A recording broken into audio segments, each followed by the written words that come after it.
श्री स्वामी समर्थ. सुखी संसारासाठी स्वामी समर्थांचे उपाय व तोडगे. 1. दररोज घरात श्रीसूक्त पठण केले असता त्या घरात धनधान्याची कमतरता पडत नाही. 2. लाल रंगाच्या रिबीनमध्ये तांब्याचे एक नाणे मुख्य प्रवेशद्वारावर बांधल्यास घरात सुखशांती व धनाची वाढ होते. 3. प्रत्येक गुरुवारी तुळशीच कच्चे दूध अर्पण केल्यास धनलाभ होतो. 4. फक्त शनिवारीच पिंपळ वृक्षाला स्पर्श करून नमस्कार करून दिवा लावावा व धनलाभ होण्यासाठी प्रार्थना करावी. 5. घर परिवारात सुखशांतीसाठी तथा समृद्धीसाठी प्रत्येक दिवशी भाकरीचे पोळीचे 4 समभाग करून एक भाग गाईला, एक भाग काळ्या कुत्र्याला, एक भाग कावळ्याला, एक भाग घराच्या वरच्या बाजूस ठेवावा. 6. प्रत्येक दिवशी गरम तव्यावर पोळी भाकरी बनवण्याच्या अगोदर दुधाचा शिडकावा करावा. घरामध्ये रोगाचे प्रमाण कमी होते. 7. ज्या घरात स्त्रिया वारंवार आजारी असतात त्या घरासमोर तुळशीचे रोप लावावे व त्याची काळजी घ्यावी. रोग नाहीसे होतात. 8.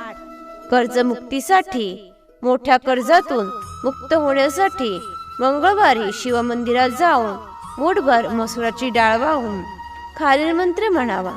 मंत्र: ओम ऋणमुक्तीश्वराय नमः.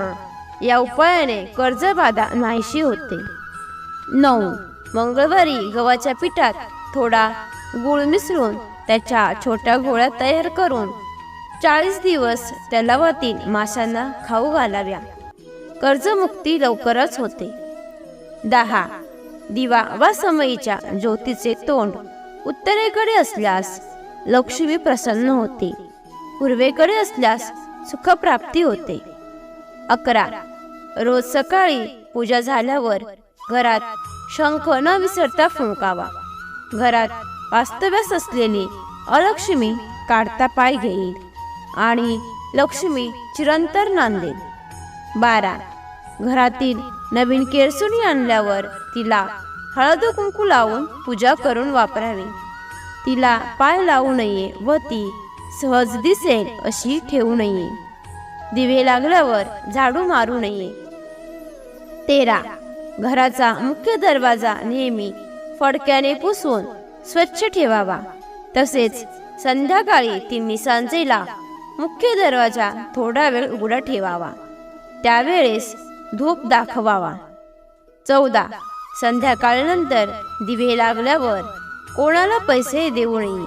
तसेच राहूच्या होऱ्यात पैसे देणे घेणे व्यवहार करू नये. 15. श्री स्वामी समर्थ हा जप घरातल्या सर्वांनी किमान 108 वेळा म्हणावा. कोणाही एका व्यक्तीने रोज 1000 जप करावा. धनलाभ होतो. 16. संध्याकाळी घरातून या 3 वस्तू कोणालाही देऊ नका: मीठ, पैसे व झाडू. या 3 वस्तू लक्ष्मीकारक आहेत. आपण सायंकाळी लक्ष्मी येण्याची वाट पाहतो म्हणून तिला घरातून बाहेर जाऊ देऊ नका. 17. घरातून कामानिमित्त बाहेर पडताना शर्टच्या वरच्या खिशात थोडे तरी पैसे ठेवावेतच. मोकळ्या खिशाने कधीही घराबाहेर पडू नये. पैसा पैशाकडेच जातो हे शाश्वत सत्य आहे. 18. कोणाकडे आपले पैशाचे काम असल्यास खिशातून 5 लवंगा किंवा लसणीच्या सोललेल्या पाकळ्या एका पुडीत बांधून घेऊन जाव्यात. यामुळे पैशाच्या कामातील दुप्पट अडथळे नष्ट होऊन आपले काम होते. आर्थिक लाभ होतो. 19. कुलदैवताचे वर्षातून एकदा दर्शन, अभिषेक व पूजा टाळाटाळ न करता करावी. तुमच्याकडे पैशाचा ओघ सतत वाहत राहील. 20.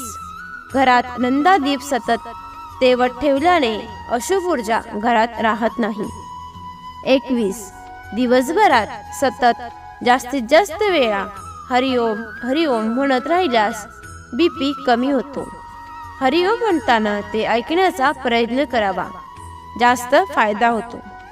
तुम्हाला ही माहिती आवडली असेल तर लाईक आणि शेअर करा. तसेच अशीच माहिती नेहमी ऐकण्यासाठी चॅनलला सबस्क्राईब नक्की करा. श्री सद्गुरू स्वामी समर्थ. धन्यवाद.